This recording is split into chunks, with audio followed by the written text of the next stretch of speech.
sedikit memperdalam lagi penggunaan kata atau kalimat yang saudara ucapkan. Ini karena saya tahu bahwa saudara adalah penyidik yang mumpuni, jadi pasti sudah memahami apa itu pelecehan, pemerkosaan, pencabulan.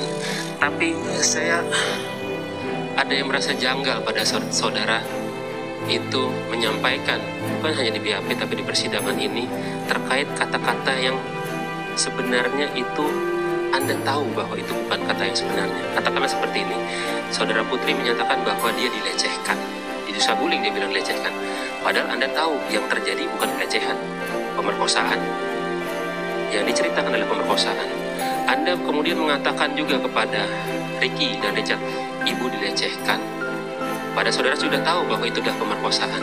Pada saat di Duren 3, saudara mengatakan kepada Yosua bahwa kamu telah berbuat kurang ajar sama ibu. Kenapa tidak langsung saja bilang pemerkosaan? Saya jadi berpikir, ini ada atau tidak keadaan ini? Karena selaku seorang penyidik, Anda itu sudah naluri alamiah untuk mengatakan mana yang pemerkosaan, mana yang bukan. Tapi kosakata yang berubah-ubah ini yang akan saya tanyakan. Mengapa demikian? Karena saya penyidik lama, saya yakin bahwa pemerkosaan itu ada. Kemudian saya menyampaikan itu pelecehan untuk biar jangan terlalu malu istri saya ini. Itu aja. Karena saya bekas penyidik juga, saya tahu kondisi korban ini.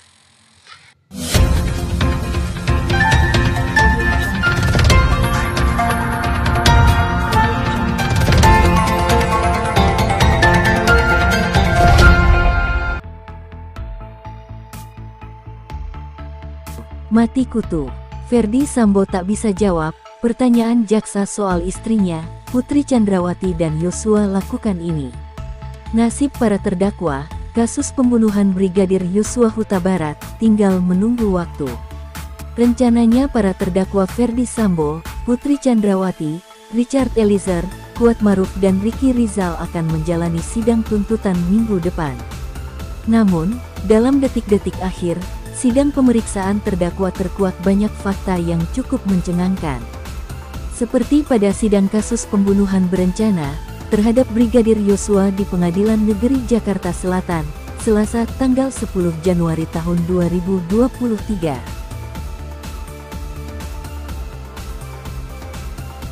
Dihadirkan terdakwa Ferdy Sambo, yang terekam kamera mati kutu, tak bisa menjawab pertanyaan jaksa. Pertanyaan itu menyinggung tentang istrinya, Putri Chandrawati dan Brigadir Yosua, ajudan yang sudah tewas di tangannya. Keduanya melakukan hal ini secara bersama di depan Ferdy Sambo. Dikutip ayojakarta.com melalui YouTube Kompas TV, Rabu tanggal 11 Januari tahun 2023, dalam sidang, Jaksa Sandi Handika mengungkit seputar pelecehan bahkan pemerkosaan Putri Chandrawati oleh Yosua.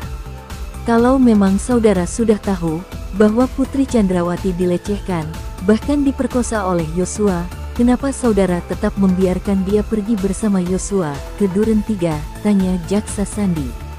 Menurut jaksa, Ferdy Sambo sebelumnya sudah pernah memberikan keterangan, bila orang yang dari luar kota pasti akan diisolasi mandiri terlebih dahulu.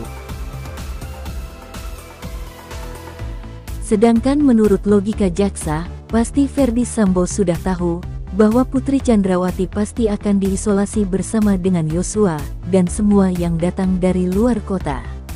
Tak hanya itu saja, Ferdy Sambo juga sempat menyampaikan bahwa Putri Chandrawati juga merupakan cinta pertamanya, maka akan sangat tega bila membiarkan istrinya bersama pemerkosanya. Ini saya ingin memperdalam ini, apa yang ada di benak saudara pada saat itu? Tanya jaksa Sandi. Mendapat pertanyaan seperti itu oleh jaksa, Ferdy Sambo mengatakan pada saat itu, dirinya tidak bisa berpikir dengan jernih, dan tidak tahu tentang pergi dan isolasi istrinya yang ternyata bersama dengan Yosua pada saat itu. Sehingga langkah pertama saya, memanggil ajudan yang bertanggung jawab, kemudian terkait dengan pergi kemudian berangkat isolasi, dan Yosua kembali, itu saya tidak tahu, ungkap Ferdy Sambo. Saya sudah jelaskan bahwa kegiatan-kegiatan seperti itu sudah biasa mereka lakukan, dan juga istri saya, Tidak mau ini rame, kemudian tidak mau ini diketahui oleh orang, tambahnya. Mendengar jawaban dari Ferdy Sambo, Jaksa Sandi memotong keterangan dari Ferdy Sambo. Ia kembali menegaskan kemungkinan bahwa Ferdy Sambo tahu bahwa korban pemerkosaan pasti mendapatkan trauma, tetapi mengapa masih membiarkan istrinya bersama dengan pemerkosanya. Mendapat pertanyaan tersebut, Ferdy Sambo hanya meminta maaf kepada jaksa. Ia seakan tidak bisa menjawab pertanyaan tentang perasaannya pada saat itu. Mohon maaf, penuntut umum, saudara tidak bisa merasakan apa yang saya rasakan waktu itu sehingga tidak bisa menanyakan kepada saya terkait perasaan saya waktu itu, ujar Ferdy Sambo. Menurutnya, apa yang terjadi pada saat itu, seperti keterangan yang telah disampaikan oleh dirinya di persidangan.